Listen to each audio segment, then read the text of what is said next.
Good afternoon and welcome to Slow Art Friday.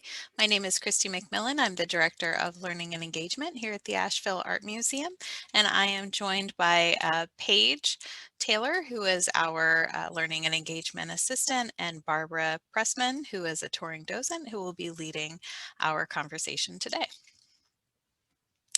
Each Friday at 12 p.m., docents lead virtual interactive conversations about a few works in our collection or special exhibitions. The goal is simple: slow down, discover the joy of looking at art, and talk about the experience with others. For today's program, Barbara will lead us in an interactive conversation about three works in our collection. We'll spend about 15 minutes or so looking at each one. Barbara will allow us time to look on it on our own, slowly, before leading a conversation about each artwork with questions. As participants, we encourage you to engage in dialogue with Barbara, Paige, myself, and each other throughout the hour. Just a few notes before we get started. You noticed as you were getting logged in that your microphones and video were muted by default. We welcome you to turn on your video so that we can have a conversation with talking heads instead of names on a screen. And in just a moment, I will make it so that everyone can unmute themselves as well. Please do leave your microphone off unless you're actively making a comment or asking a question. For best experience, choose a quiet room and close the door. Silence any alerts from nearby devices, as they can be very distracting during the conversation. If you do turn on your video, try not to sit in front of a window, lamp, or other strong source of light or movement. Use headphones and microphone for best sound quality. While you can log in using a smartphone, we recommend using a desktop, laptop, or tablet in order to see the slides and meeting tools on a larger screen. Make sure that your screen name includes your first name and last initial, or first name and last name, so that we know who we're talking to. To ask questions or make comments throughout the program, you can unmute your microphone when Barbara asks for questions or comments. You can also type any questions that you have into the chat box. A third way to participate is to raise your hand in the participant sidebar, and I will call on you and unmute or ask you to unmute your microphone. I can say that sometimes using the hand raise method can take a while to get to you. So please do feel free to jump in when you have a question or comment to make. We like to pretend that we're all sitting in the same room and having a real conversation face to face. Finally, we are recording, so if you prefer not to be recorded, make sure that your video and audio remain muted and use the chat box to submit any questions or comments.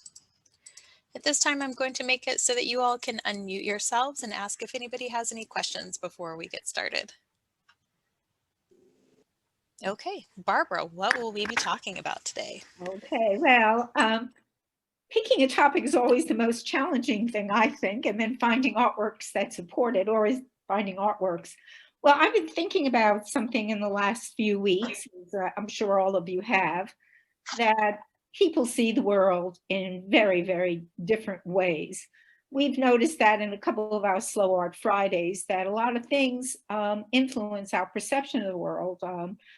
It could be gender, it could be ethnicity, race, religion, the family you grew up in, where you grew up. So many different things can affect the way you perceive the world. And so I thought it would be interesting to look at artworks in that framework. How does it, what perceptions does it stimulate in us? And what is the artist trying to say? Or is the artist trying to talk about a view of the world?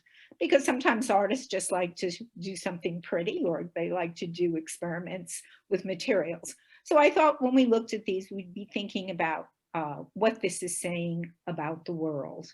So can we have the first slide? And I will give you a few minutes to look at it slowly. And remember, no right or wrong answers.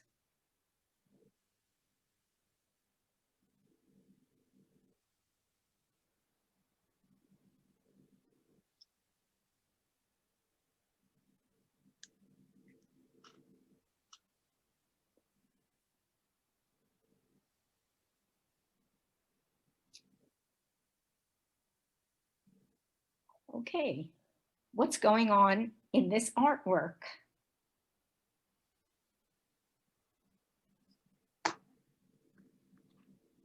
Barbara, Yes. This is Sharon, and I don't see the artwork.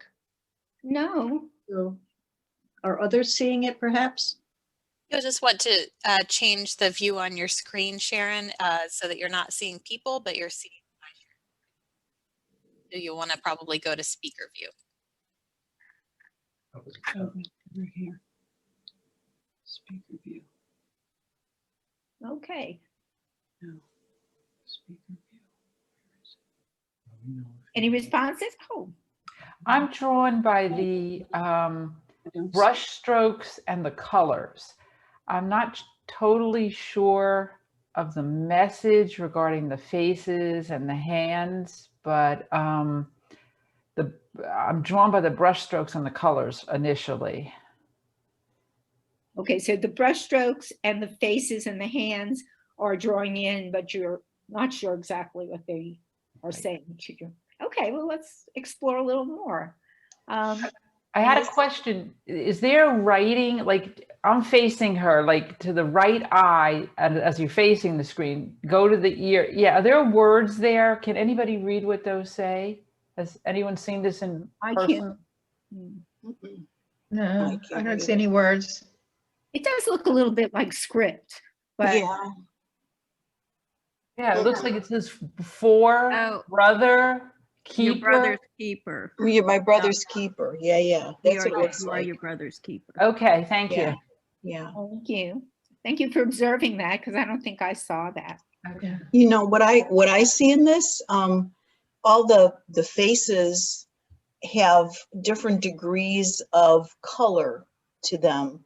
And I saw it as varying African American blended types of people all trying to support one another, and that they're not all the same. You know, sometimes, you know, we think all Black people are alike, and yet they're not. They're all these different levels of Blackness, and yet they're all one.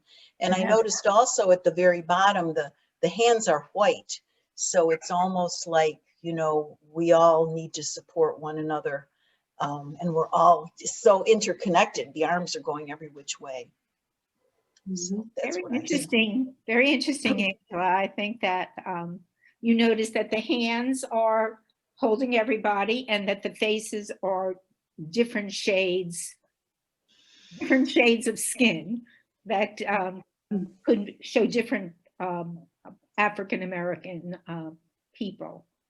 Okay. well, I'm trying to figure out what that shape is. This almost looks like it's coming out of the upper head on the left. It looks like a bird to me almost, but I can't really make out whether that's connected to something else or what that is.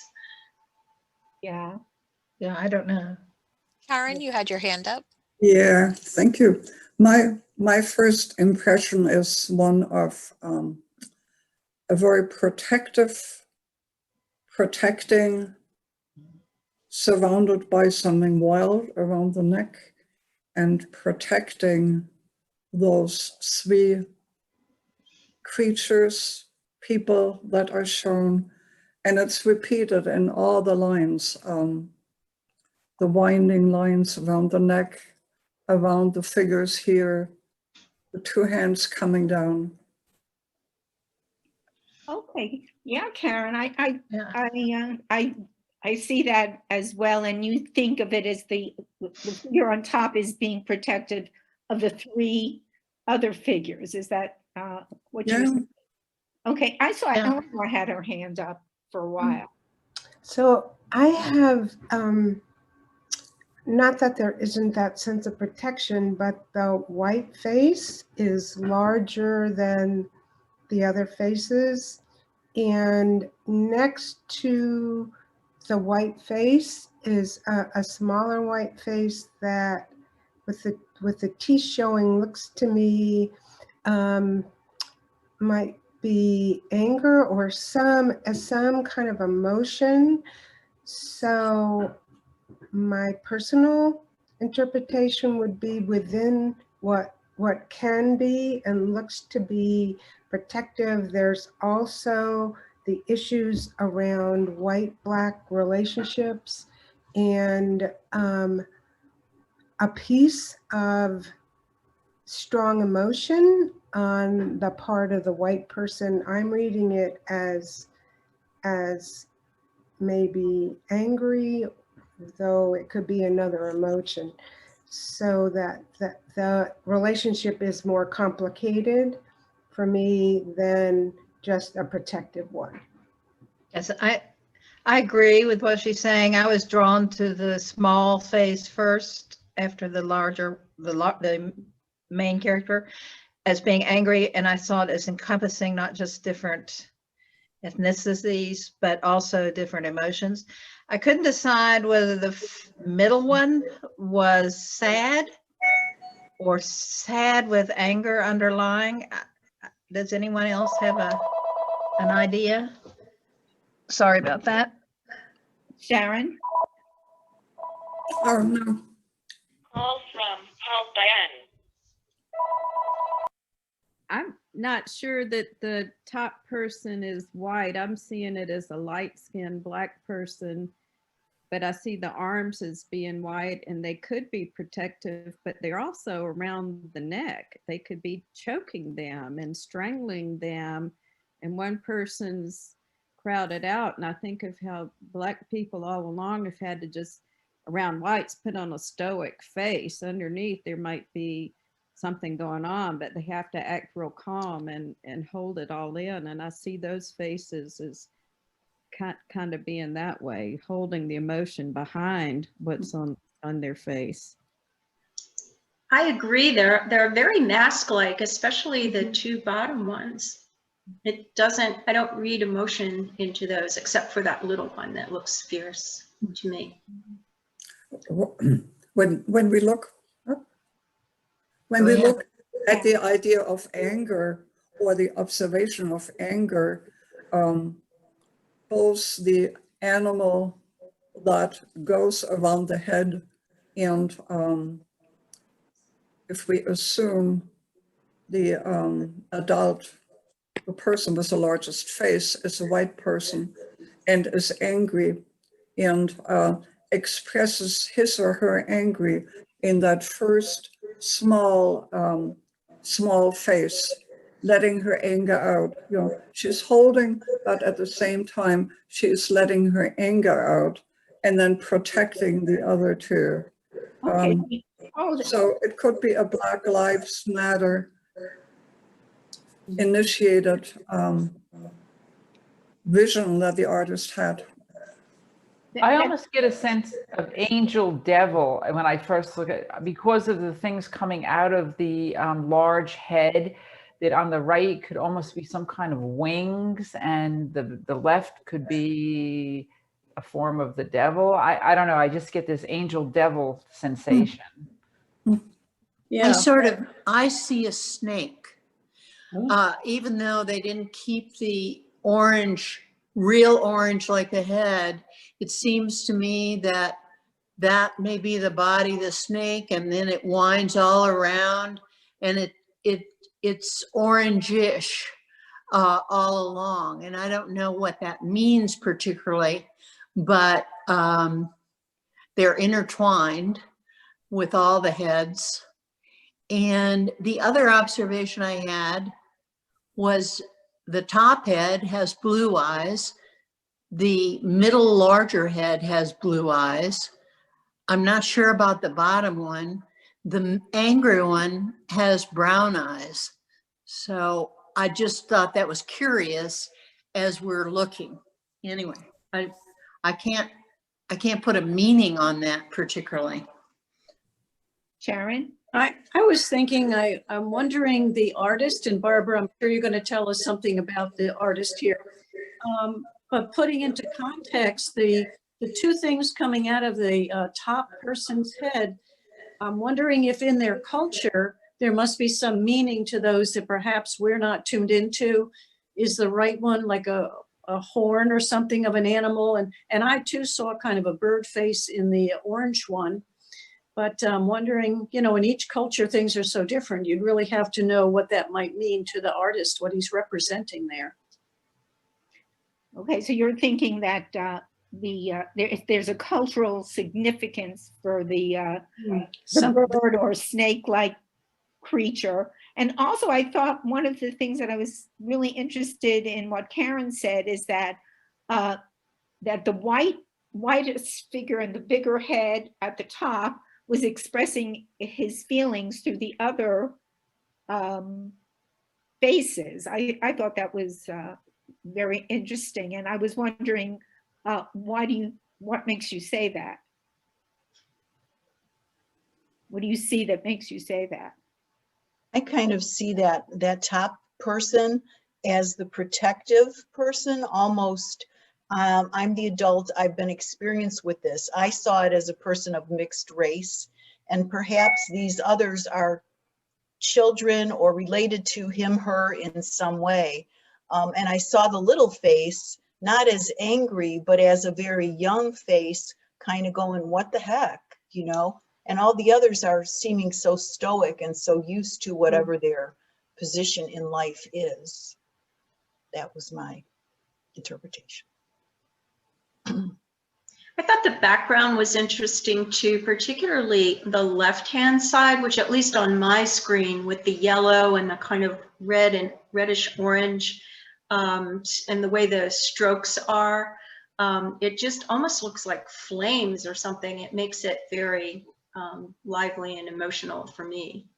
Well, that was, I think Laurel mentioned the brush strokes to her, and somebody else said something about devil or whatever. So that might be a connection there to what people are perceiving. Someone in the chat box said that the lower figure looks sad. And I was wondering, what about that picture makes you think he looks sad? I think it was, who made that comment? It was Micah Jean. Micah Jean. Yeah, hi. I joined a little late, so I didn't hear the earlier comments, so my apologies. But yeah, the bottom face looks even innocent, just sad, innocent to me, maybe a child. And overall, for me, when I stand back and look at it, stepping back, it looks like an embrace of community. Like it's very protected and protective, and everyone is within that space of protection is what I see. Okay. So you're seeing that there is a community and protection and innocence. Yes, Karen? The face of the adult person shows a total calmness, equanimity, like really resting in where she is and what she is doing. That is my impression. Okay, does anybody have any idea what they think the artist might be trying to communicate with this particular piece? I am my brother's keeper. Yes, we saw that writing there, and that is the title. Ah, okay. Anyone else have any comments what they think the artist is trying to communicate? What worldview might be communicated in this? Yes. I see it as inclusiveness, and with the background in a time of chaos, not necessarily now, although it's certainly fitting. I don't know when this was done, but my impression was inclusiveness in times of stress and chaos. Okay, I think that sounds really good. Anybody else have any thoughts? Well, let's see the information, and I'll give you some information about the artist. Maybe that'll change your feelings.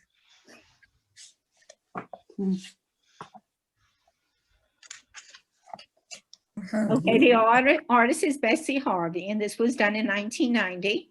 It's mixed media, and it's, I get it, 18 by 12. That's a decent size. Bessie Harvey passed away in how can that possibly be? I have her down as dying in 1974. How could this be? Maybe I have wrong information, but also, well, she was raised in rural Georgia. She's a self-taught artist. She was a single mother of 11 children. And she started creating mostly sculptures, which I think the art museum actually has a sculpture of her as a mask. And there are found objects. So I don't know if there's found objects, maybe the paper in the background with the My Brother's Keeper is some, because it is mixed media, it might be a collage. But she started making little dolls when she was working as a housekeeper. But she was also extremely religious. And so she also represented a lot of, 1994. Okay, that was a typo. Thank you, Christine. I'm not good at typo. Okay. So it's not, so these are issues, I think, that someone mentioned Black Lives Matters, but when we looked at this, and Eleanor had mentioned it, I think that we all saw some racial, so I think she did communicate to me her feeling. Does knowing the artist's background and the title of this work influence what you think about this artwork? Barbara, I think for me, knowing that she was very spiritual, it almost looks like something that would come to you in a dream or that a spirit would tell you about. That's what it kind of reminded me of, something that it didn't quite, because it doesn't quite make sense to me in terms of, I don't see like just very distinct, clear figures that I can relate to. So it almost seems like something that I would dream. Well, very, very perceptive, Doris, because she said, I am not an artist, God is the artist. So she felt very much spiritually driven. And she said she saw spirits and ancestors in the trees. So I thought that was really interesting. And I think you all touched on a lot of things that I'm sure she was feeling, because she also created a lot of artworks that were inspired by African-American experiences in the United States. So I think we need to move on to the next artwork. Thank you. You all had such great perceptions. Okay, this one's a little hard to see, but I'm going to give you a few minutes to look at it, and we can make it bigger later, but take a few minutes to look at this.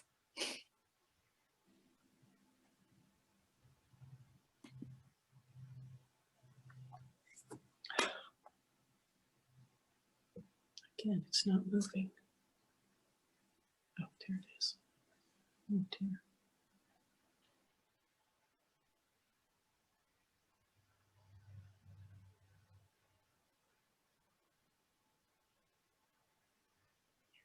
Okay. I hope you could see it well enough to tell me what you think's going on in this artwork. I can't see your name. Oh yeah, Christina. I see faces within faces. I find this absolutely fascinating because the more you look at it, the more you see, you know, at first from a distance, it's a carving of a face, but as you get closer, then you see faces within faces. And because I don't have it blown up really large, I can't tell if it stops with the eyes, where there are two very well carved and very realistic faces, except I can't quite see what kind of people they look like. Men, male. And that's my, you know, initially, yes, two men, and the faces within the faces have that open mouth as if they are, I don't know, maybe making a statement, declaring something, protesting something. It's very unusual. Okay, thank you very much. Anybody? It's interesting that the holes that look like eyes from a distance, when they're close up, look like mouths of the carvings of the faces. So I see the big mouth, and at a distance, those holes almost look like eyes to me. But yet, when the zoom in went, I could see the small heads, and then it looks like two more oval faces and they look like mouths. Right. Yeah. It seems like eyes are really important to this artist because the artist is putting faces in the eyes of those figures you were just talking about. And then there's this big eye in the middle. It looks like an eye anyway to me, unless it's just my imagination, in the middle of the forehead, like the evil eye. Or the third eye. Or the third eye. Okay. So I think you told us what made you say that. Is there anybody else who has a comment about this? I kind of saw it as a false leader. You know, if you're far enough away and his voice is big enough, he looks like he's, you know, staring directly at you, trying to do something good for you. But then as you get closer, you see all these different directions. To me, the looks on the mask on the other faces look kind of nefarious, and it just kind of brought me back to, you know, classic literature, you know, like Heart of Darkness, horrible leader. Hitler, very attractive, great speaker, but had all of these other plans, you know. So that's how I felt in it, you know. In fact, in our current political situation, made me feel even more like that, but that was my interpretation. Okay, I want to ask you something that, all right, maybe somebody else has a response. Let me hear someone else's response. Yes, Eleanor? This looks to me like a Cherokee kind of, I'm thinking it reminds me, I'll put it that way, of Cherokee masks. And I know that there's certainly that sense of connection. So I don't know a lot more, but it feels like it comes from that tradition. Good. But I think Karen. Or Karen. Oh, Karen, you're muted. So let's do Karen, then Sharon, then Anna Neal. Lots of hands up. You've struck a chord, Barbara. Well, the artist had, am I on? Yeah. The artist had a beautiful piece of wood, obviously, to work with. I can imagine that his or her vision literally had to do with possibly that when we see anything, a person, a situation, we see it one way, other people see it differently. And somehow this may have been on the artist's mind. And so he expressed that by faces within faces. At the same time, creating really an artistic miracle, in given that the material is wood. I don't know what people think of that idea. Okay.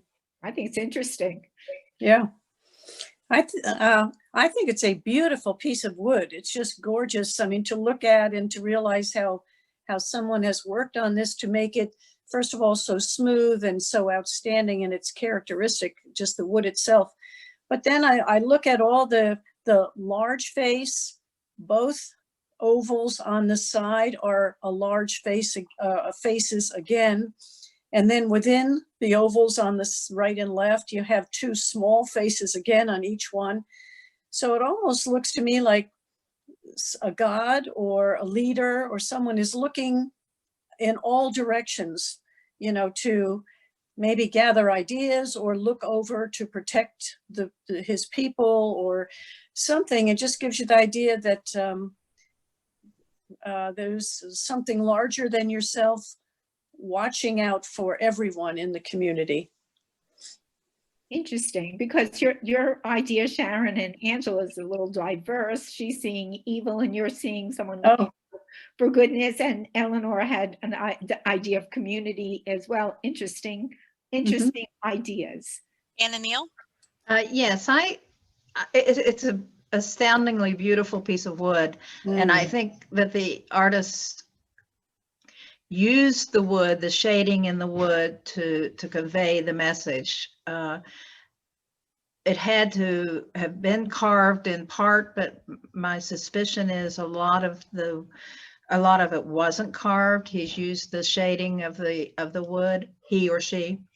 Are there two things below, a black and white below, or is that just on my screen? Tell I'm me seeing- where, Anna Neal? Okay, where the cheeks would be below the two heads in the large eye, right here, on up. Am I just? I saw it Here? Yeah. Yes, in that area. They're just Here's inclusions in the wood. inclusions in the wood. Okay. I think it's I forget what those are called, but sort of a little empty spot in the wood. Right. No, it's actually above that I'm seeing, but that's Oh, yeah. okay. That's all right. Here? No, above them, right across the bridge of the nose, below the faces, below it doesn't Which matter. faces? Both. It's on both sides. It's a black and white. Their mouths. The open mouth, the open area. It's right there. It's Their their mouths. open mouths. Okay. All right. And Thank you can see the wall behind. It's a hole in the sculpture. Oh, got you. Okay. All right. Thank Christy, you. that little dark spot that you pointed to at first that you thought she was talking about, that almost looks like a tear to me. I know it's just in the wood, but the way it's coming out of the largest figure, what would be that figure's eyes, it almost looks like a tear. Incredibly serendipitous. Barbara, we have a couple comments in the chat, and between Jenny and Len. Jenny says comments on this mask, but for her it says shows how we are not alone with our history or experiences, but that we have support. And then Len responded to Jenny saying that it makes her think of, or it occurs to her that that what we are and what we have today are somehow shaped by our previous generations. Wow. I like and a sense of gratitude, Len adds. Wow. We've had so many different emotions that this evoked from a lot of people. So I was going to ask you what mood, well, we had that was a question, what mood or feeling do you think the artist has created? And does anyone want to comment on that? Or have we really covered it? Because everybody has some different views that they think the artist might have created. Charlotte, you've got your hand up. You can go ahead and unmute yourself. I thought that characters on the right side of the screen, which would be the left eye, it looks kind of like a distorted George Washington. So if this is Indian, and it doesn't look like how we would portray George Washington, but I thought it might be how an Indian would think of George Washington. Or I'm wondering, are these real people? Wow. I mean, are these European people that have come in and taken over the Indian culture? And that could be the Trail of Tears. Wow. Or these could be Indian warriors. I don't know. But some of those faces, it's hard to tell not being up close. You can't, do they look Indian or do they look European? Well, how do they look to you? What is your perception of them? It's so small, I can't tell, but okay, yeah. I'm thinking some of them look more European. So I'm thinking that maybe this is how the Indians would view leaders that we view one way. They might view them a different way. In the eyes of the beholder kind of thing. George Washington doesn't look like too good of a guy right there. Well, that kind of is like, what worldview do you think the artist is trying to express? Yeah. It seems to me that having figures for which I would assume is an image in the artist's mind or an actual people's, to me, the face, putting someone in such a permanent place, it's a place of honor. So I probably would not think that it's Indians portraying their ultimate enemies, the European immigrants. Okay, I could see that. To me, it looks African. Okay, so it has African. And what makes you say that? Just the features, the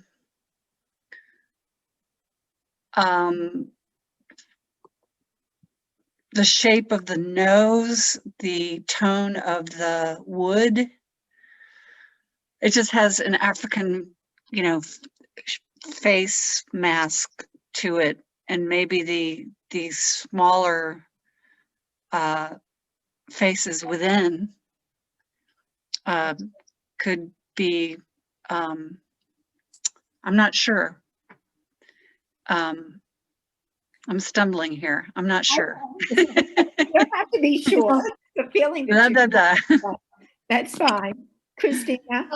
I have trouble seeing it as African because the face is so narrow. One of the things that struck me about this mask is that I don't know what the dimensions are of it, but it's a particularly long and extremely narrow face rather than, it depends on what African culture you're looking at, but I don't think of, Africans as having really long, narrow faces. I don't know why that was just my reaction when she said that. Okay, Sharon? Well, I just had, I looked at the mask. I was watching someone speak, and then I looked back at the mask, and it struck me all of a sudden that if you were the person wearing this mask, the two mouths in the eyeballs would be where your eyes are looking out. And then, of course, you have the nice large mouth to speak from. So it actually, the way it's constructed would be, very conducive to somebody actually wearing this mask. You got the two eyes and the mouth. And another thought I was having was, I don't know, I'm still seeing it as kind of a happy place where we are all one. We are all in the eyes of each other and hopefully taking care of each other. So there's actually 7 faces here as I see it. So the one big, 2 ovals on each side, and then 2 faces within each of the ovals. So seven masks here, but the one big mask to be worn by someone has the appropriate eye holes and mouth hole. We really have had a lot to say. Thank you, Sharon. Really very good. And she counted the faces. That's great. We see the information, because I have a lot of information about this artist, and I think you guys are interested in him. Okay. False Face God by Josh Adams. And he's, that's not when he was born. He's a very young man. He was in a art show for millennial artists, so he's very young, and he's a proud member of the Eastern Band of Cherokees. Eleanor, you were correct, it is a Cherokee. He went to WNC University, and this piece won first prize at, I think it's somewhere in Arizona, the market, I can't find the Indian market. Indian market. So he did get some accolades for this particular piece, which we're lucky enough to have in the museum. And I've always been struck when I would see it and fascinated by it, because it is very intriguing to look at. And I think it's interesting how many different ideas that you got from it. He is from a long line of Cherokee woodcarvers. His mother and father are James Red and Irma Bradley, and they are woodcarvers. And his mission, my mission, is art has always been a very simple attempt to solidify and resurrect Cherokee culture. My pursuit of ancient legends and mythical Cherokee figures has always allowed me to recreate my vision of the past. And I thought that was really interesting, because I think that when I looked at it, as Angie did, I saw some negative. I don't know, is it on display now, Christy? Yes, because Eleanor asked. I saw more negative, but the people who saw the more benevolent, you were more correct in the artist's view, because he said, Adam depicts the figure with a third eye and 7 faces, right, Sharon, and a number and a sacred number for the Cherokee, number 7, to signify enlightenment and awakening. By carving faces within faces, the artist expresses the interconnectedness of all living things and a ceremonial belief in Cherokee culture. He incorporates elements in the traditional mask making, although this is not a mask to be worn, and it's made out of cedar, which is a holy wood for the Cherokee. So a lot of it evoked a lot of emotion and a lot of ideas, and I think we brought our own ideas to it. Knowing about the artist now, has it changed your ideas about the artwork?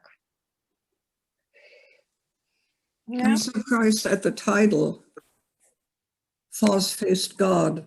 Yeah.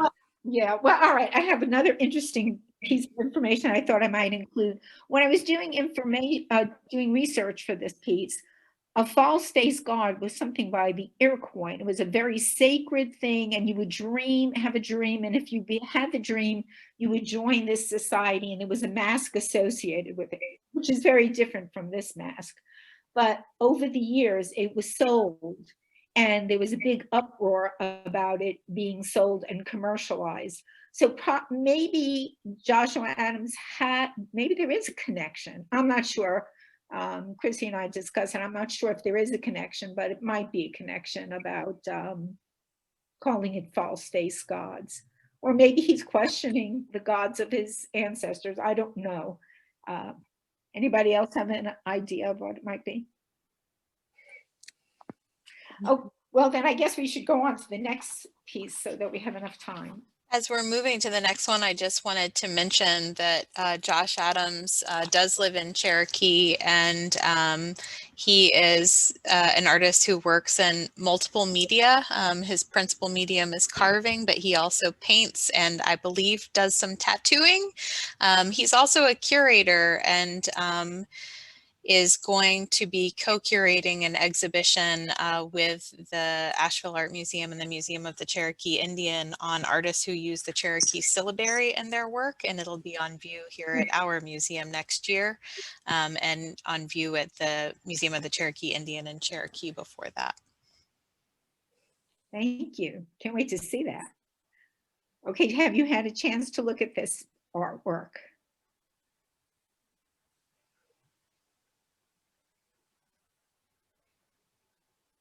To me, it just really speaks about growing up as a baby boomer girl. So much of this, I remember all my aunts bringing Jell-O molds to all our parties, and my mom, doing things around the house. And the lady in the blue dress, I remember always having to wear gloves. And I do remember that hairdo that I had when I was probably 13 or 14 years old. So that's it really just was very, very nostalgic for me. Okay, so you feel it's very nostalgic of your childhood. I think I felt the same way. Yes, Sharon? Well, I love 2 things about it. Number one, when you went to the prom, you had to have your shoes dyed to match your dress. I don't know if other people had that, but I haven't thought about that in a long, long time. And the Jell-O mold is wonderful. But I really loved, because for parts of my life, I've been single and whatever, I loved with the hammer on the steps, she's nailing those treads down on the steps for safety, so no one will trip, I guess, and whatever, have those nice treads. But I loved all the different activities, mopping and I guess she's taking out the trash, I don't know. But yet she's so beautiful over there in the blue dress. That's really lovely. What a fun piece, Barbara. This is so fun. Yeah, the doll looks like almost like a Barbie doll. Reminds me of an absolute Barbie doll, and I love the orange colors and the safety in your own home with that inlay there, and the collage almost looks like something out of a magazine, Good Housekeeping or something like that, like a woman's magazine. So I I definitely see this as, I don't know what the title is, but you know, the woman of the 50s, 40s, 50s, early 60s. That's identical hairdo that I had when I went to college. Exactly. The fact that I can't see the woman, whether she has on slacks that's doing the pounding, but the dress, the shoes, and women wore high heels even when doing household chores. Certainly my mother did. But the other thing I thought, oh, you know, it was a little bit uncomfortable because I think this was women's role being portrayed as an ideal. And I was uncomfortable with that because I think women's roles has changed for the better. You know, there's no textbooks, there's no books, there's no reading, there's no sense of any other role than housekeeping, minor repairs, and entertaining, cooking, perhaps. Great. Second place as opposed to first place, you know. So it made me a little bit uncomfortable, even though I've certainly lived it. So I find it very interesting. Anyway, So it was good times to look back on, but also uncomfortable times to look back on. Is that what you're saying? Exactly. Yes, And thank you. Anne has her hand up quite a while, but you have to unmute yourself. Unmute yourself. Anne, unmute yourself. Are you talking about Virginia? Virginia. Yeah, I know her as Anne. Anne, Virginia, unmute yourself. Virginia, you're muted. Yeah, okay. There you go. Solutions. Am I good? Yeah, go ahead, So, Virginia. The woman in blue, I remember there was a thing that you would work all day in your house dress, but then when your husband came home, you had to look like that. You know, you had to, and with the martini in the hand. That was sort of a 50s thing, that all of a sudden you would open the door and you'd be glamorous and you'd have the martini and he could sit in his chair. But meanwhile, you were doing all those other things during the day. Second place does remind me of a second, first place is the man, second place is the woman. But the other thing is I actually had a job during college dyeing shoes in a department store, and I could go in after all my classes and I would dye them. I'd have the swatch of the dress, I don't know where they'd take that from the hem or something like that. And then I would dye to match. So, and they were really uncomfortable, as I recall, those dyed to match shoes. They were very stiff. Anyway. Barbara, Jenny offers a nice perspective, unique perspective in the chat where she's reading or commenting on the text that we see in the lower bottom that says safety in our own home and how it makes her think about the dark side of domestic violence and are we all safe in our own homes? Very interesting, Jenny. Is there anything more you'd like to say to us about that? I wanted to comment on the fact that there is no man in the picture, and we draw the conclusion by looking at who is there. I hadn't noticed the drink in her hand, but I see it. I had assumed it was for her, but I guess it's not. To the left of the bottom part of the blue dress is a face that looks different than the other faces in the background. It looks to me like it may be a Black woman. I don't know what you think. I don't know. Interesting, but the faces, I don't know if they're the same or different people, but Jenny was going to unmute herself and say what she was going to say, that safety in the home. I wanted to hear a little more about what you wanted to say about that. Did you want to join? Yeah, sure. I was just going to say maybe it's a generational thing, but to me, this does not look at all appealing. It looks very ominous and claustrophobic and kind of, second-class citizen threatening, captured in that box. Paige and I have been cringing over here the whole time it's been up. Yeah, I was calling it the sexism box. Yeah, well, That's what I would. Yeah, those look like children. Those don't look to me to be the same woman. It looks like an adult woman fixing the stairs, and these two look like two children of different age, one with braids with the large mop, and then the smaller child almost like in a Girl Scout uniform maybe, or dress. And so these look to be the children after school helping the mother around the house. so what do you think the worldview is telling us? Because we have our younger, well, I think the older people are seeing the same things, but what is the view that the artist is trying to communicate, do you think? Anybody have any idea? It's a Kind of snapshot we've of come. time, the way the world was at that time. That's what it, to me. Right. And we've come a long way since then. That's how I felt. This is the way it was. I accepted that then, but now I certainly would never want to go back. Always more that we can accomplish, Angela. Yes, Sharon, you're muted. Sorry. To me, it kind of looks like a visualization of the Stepford Wives. You've got the little girls there being trained in order to, you know, not only empty the garbage, clean the house, but also do the repairs, make the Jell-O, have the drink ready and all that, so that, you know, you're in training your whole life for your role in it.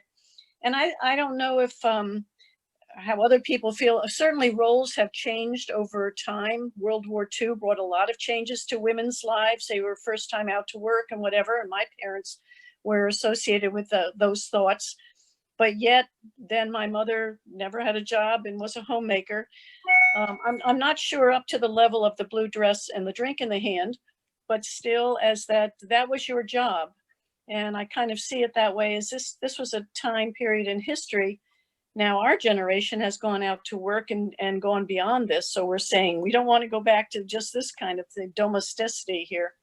But it's an interesting portrayal of changes in our, really in our existence, big changes. Yes. Christina? Oh. Yes, I agree. I look at it as strictly historical. It brings back all the memories of growing up in the 50s, but I don't look at it. Actually, you could look at it with interest and a bit of nostalgia, but not because you want things to be like that anymore. Mm-hmm. And you know, and I certainly was on the cusp of this generation. I did a lot more, and I certainly didn't greet my husband at the door with a martini in my cocktail dress.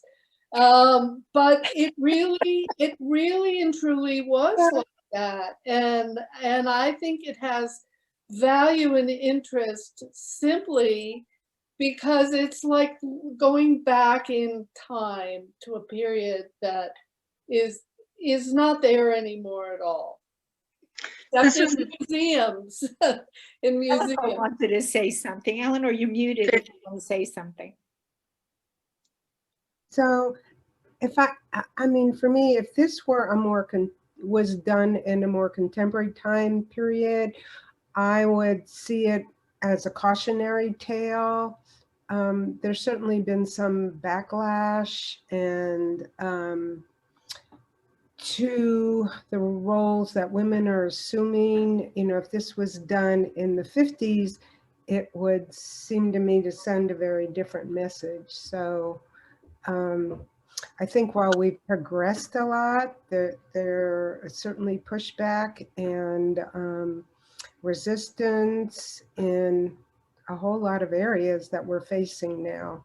The other question I have, and this has nothing to do with the meaning, but there's the triangle between the dress and the second place and the Jell-O, and I know artists use a triangular shape a lot, and I don't know if that's balance or, but I'm just curious at some point why artists use that. use that so often in their paintings.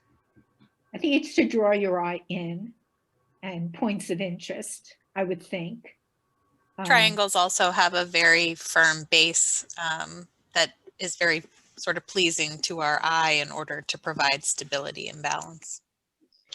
I just wanted to say, this is Micah. I just wanted to say that it's almost a comedy because it's so absurd.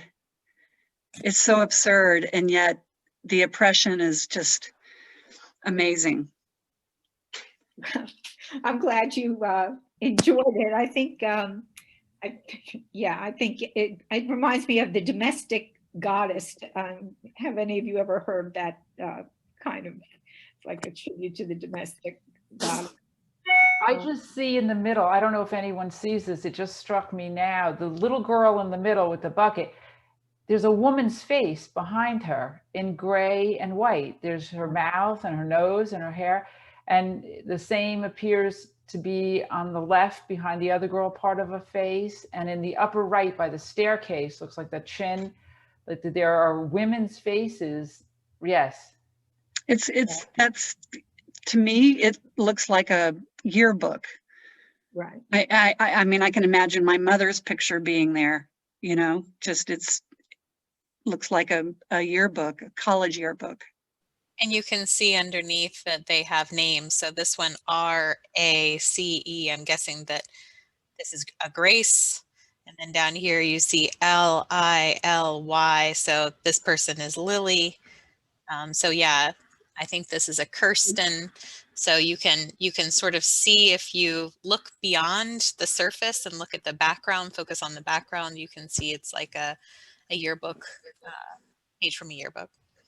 It sort of appears to me that the women in black and white, which I didn't really look that carefully, they look like they're the grandmothers rather than of the era. I'm seeing a sort of a hat that reminds me of the 20s. I'm seeing some lips that look old up in the top, and they just looks like Rita Hayworth or, you know, some movie star, or certainly anyway, possibly that might be generational. And I'm going to even go so far as to say that even though this has a really timely look to it, that those roles are still demanded of a wife in addition to all the other things that they do. My daughter, who is very liberated, has 2 children, and they have to do chores, and she has to do the steps because her husband is busy working all the time. She has to be a handy woman. And she's a fabulous cook. She doesn't make Jell-O anymore, but that she has to cook. The family need someone to do that. And then she has to also be her own self and is exhausted all the time. Excellent observation, but I think we're kind of running out of time. Let's do this slide. Excellent observation, and I really enjoyed hearing all your ideas. This lady's name is Melissa Harshman. I think she's younger than us. She graduated from college in 1992, so I don't think she is of an older generation or the generation she portrays. So maybe there is a generational thing. It's a screen print on paper, and she does a lot of screen prints and collages. And she also uses found art at flea markets and antique shows and all places, and she puts them together. And I looked at a lot of her other work, and this seems to be a theme that she has. She has one with doilies and one with Superwoman. So I think she is involved. She worked at the women's, I think it was called the Women's Art Studio. So I think that she does have women's rights on her mind, and that this is, you know, a long way baby, and the second place. I think that a lot of you have hit on that particular note that we've come a long way, baby. And thank you very much for all of your wonderful comments and input into these pieces. And thank you for coming. Thank you, Barbara, for leading us today. You did, I think, a fantastic job of pulling out 3 very different artworks, as I said, sort of announcing the program last week, but bringing them all together. And thank you for your leadership today and for doing that research. You're welcome. You're very welcome. It was fun. I enjoyed it. And Next week, our docent, Kay Dunn, will be leading us through 3 additional artworks. Her theme is the human spirit. And again, just like Barbara today, she has chosen 3 very different works to lead us through that conversation. And on our website, of course, there are 3 questions that she's provided us. If you'd like to go and preview the artworks and get thinking about them in advance, we always post the artworks there, or you can just come and participate as you are day of. Please sign up on our website if you'd like to join us next week. We're happy to have you. And we also are starting to post the next Slow Art Fridays for February. And of course, towards the beginning of February, I'll send out those topics with direct links for you all to sign up if you're interested. I hope everybody has a great weekend. Stay safe, stay warm, and we will see you soon. Bye. Thanks for coming. Thank Bye. you. It was fun.